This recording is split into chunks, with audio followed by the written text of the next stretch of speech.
দশমীর পর আজ একাদশীতে মা মেয়ে ব্যাগ হাতে বেরিয়ে পড়লাম লক্ষ্মী পুজোর বাজার করতে, কিন্তু রাস্তায় যে দেখি দুর্গাপুজোর মেলা এখনও শেষ হয়নি।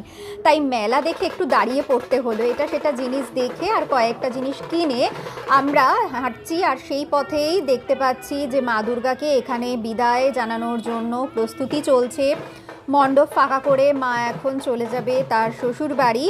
আর শেষ পর্যায়েরই এই সাজ, ডালের পকোড়া হাতে বেরিয়ে পড়েছি সেই রাস্তায়, আর দেখছি একটার পর একটা প্রসেশন যাচ্ছে। আমাদের দুর্গাপুজোর ভাসানটাও যখন যেন একটা অনুষ্ঠানে পরিণত হয়েছে এখন। পরপর পরপর সব এক একটা দলের এক একটা বারোয়ারি বা এক একটা যে ছোট ছোট যে কম্পাউন্ডগুলো হয় সেখানকার যে পুজোগুলো সেগুলো পরপর আসছে, দেখতে খুবই ভালো লাগছে। এই ঢাকের বাদ্যিটা শোনার জন্যই তো আমরা সারা বছর অপেক্ষা করে থাকি। তাই যখন এরকম ঢাক বাজাতে বাজাতে মাকে নিয়ে যাওয়া হচ্ছে সেই পথে একটু না দাঁড়ালে হয় নাকি।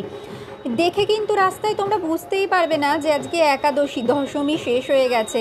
তার কারণ প্রচুর মানুষ রয়েছেন এখানে, এখনও রাস্তার মধ্যে ঢল রয়েছে। হয়তো যারা এই কদিন এখনও ঠাকুর দেখে শেষ করতে পারেনি বা কোনো রকমের হয়তো ঠাকুর দেখার সুযোগ হয়ে ওঠেনি, তারা কিন্তু বেরিয়ে পড়েছে। আর এই যে এরকম পরপর পরপর যাচ্ছে গাড়িতে ঠাকুর, আর সব প্রণাম করে বলছে, মা গো আবার আসছে বছর, এসো মা, এরকমভাবে আনন্দ তুমি আমাদেরকে দাও। এই সিনটা দেখলে অবশ্য খুবই মনটা খারাপ হয়ে যায়। তার কারণ হচ্ছে যে মা যখন আসে পাড়াতে তখন কত আলো হয়ে যায়, আর যখন বিদায়ের সময় এরকম গাড়িতে চেপে চলে যায় তখন মনটা আবার খারাপ হয়ে যায়। আবার এক বছরের অপেক্ষা। অবশ্য কয়েকটা মণ্ডপে এখনও ঠাকুর আছে, তাই একেবারে মনটা খারাপ হয়ে যায়নি। আমাদের বাড়ির কাছের ঠাকুরগুলোই তো এখনও দেখা হয়নি। এই যে বাজার করতে বেরিয়েছি, তাই বাড়ির কাছের একটা ঠাকুর, ওই দেখো ছোট্ট একটা ঠাকুর এবার পুজো হয়েছে ওখানে, খুব সুন্দর লাগছিল।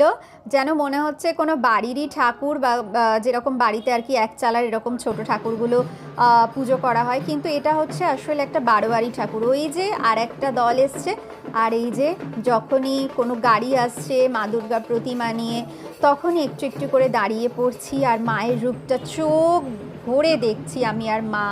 যাই হোক, এরকমভাবে সন্ধেবেলায় ঠাকুর দেখতে দেখতেই আমরা পৌঁছে গেলাম আমাদের বাজারে।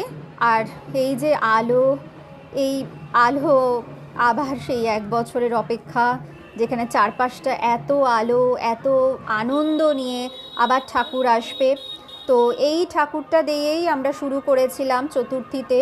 তো যেটা আমি বলেছিলাম যে কাপড় পরানো হয়নি, কিন্তু কাপড়টা এমনভাবে রং করা হয়েছে যে মনে যেন সত্যিকারের কাপড় পরানো হয়েছে। তো সেই ঠাকুরটা দিয়েই শেষ করলাম, আর কয়েকটা ফটোশ্যুট দিয়ে।